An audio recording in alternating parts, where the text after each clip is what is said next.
Today at our 2008 Forest River Berkshire Motorhome, we're going to be installing Roadmaster's Front Anti-Sway Bar, part number RM-1209-136.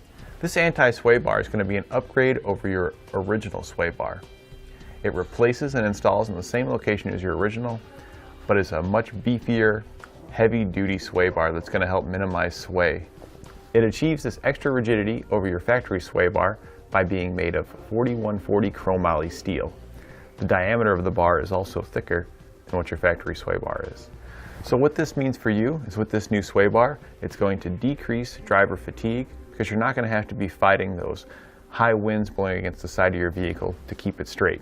It's also going to increase safety going down the road so you can make turns with confidence. Both the end links and sway bar mount bushings are going to be made of polyurethane that's going to be resistant against oils from the road, salts, and UV rays. It's easy to install. Let's show you that now. We'll begin our installation by removing our factory sway bar. I like to spray some penetrant on the bolts before taking them off. Just makes getting the installation done faster, and there's less chance of any galling of the hardware. We'll start by removing our end links. You're going to do that using a 9/16 socket.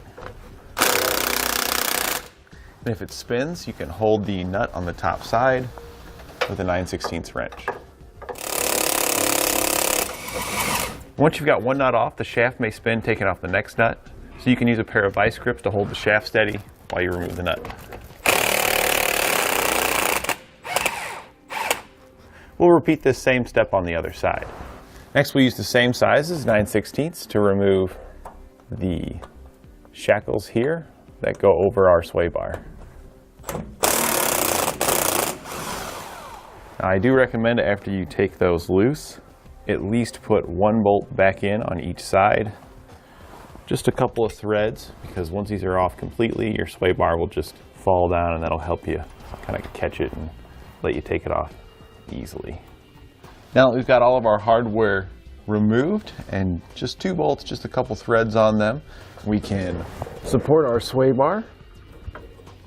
Take out those last couple bolts that we hand tighten just to help protect ourselves. And we'll now set this aside. If you happen to have any hardware left, just pull that down and remove it. We'll now take the sway bar links that come in our kit. We're going to remove the nut from one end. We'll slide off the washer and bushing. Put the link up through the hole in the frame. We'll then put the bushing and washer back on, just like we took it off, and thread the nut back on top. We're going to do this on the other side as well. So now we'll tighten down the upper nut. We've got an 11/16 wrench on top, and there's a flat spot on your end link here, and we can fit our 9/16 wrench on that end link. Now, if you have the room up top, you can tighten the wrench up there. It's a really tight fit up there, so we're just going to be tightening using the end link flat spot. The wrench itself is just wedging up against the frame, holding the nut while we tighten it down.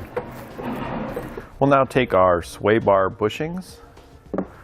We'll use the lubricant that comes in the kit, and we want to smear some all along the inside of the bushing.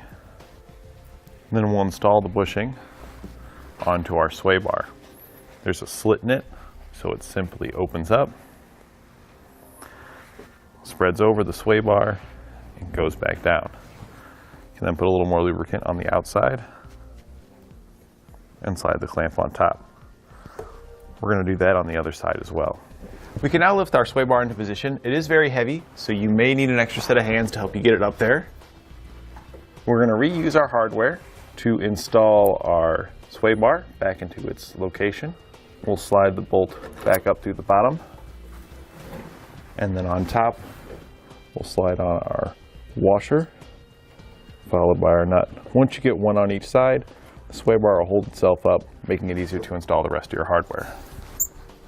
Now we'll install our sway bar onto our end links. So we'll remove the nut, slide the bushing and washer off the bottom.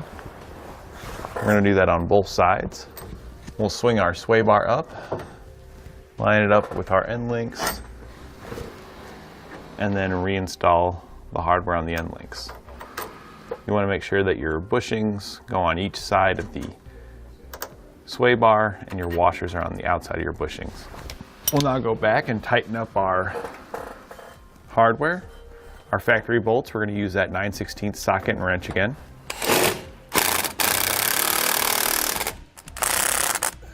And now we'll tighten down our lower end links using an 11/16 socket and a 9/16 wrench.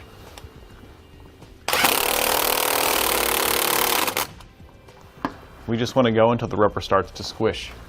And that completes our installation of Roadmaster's Front Anti-Sway Bar on our 2008 Forest River Berkshire Motorhome.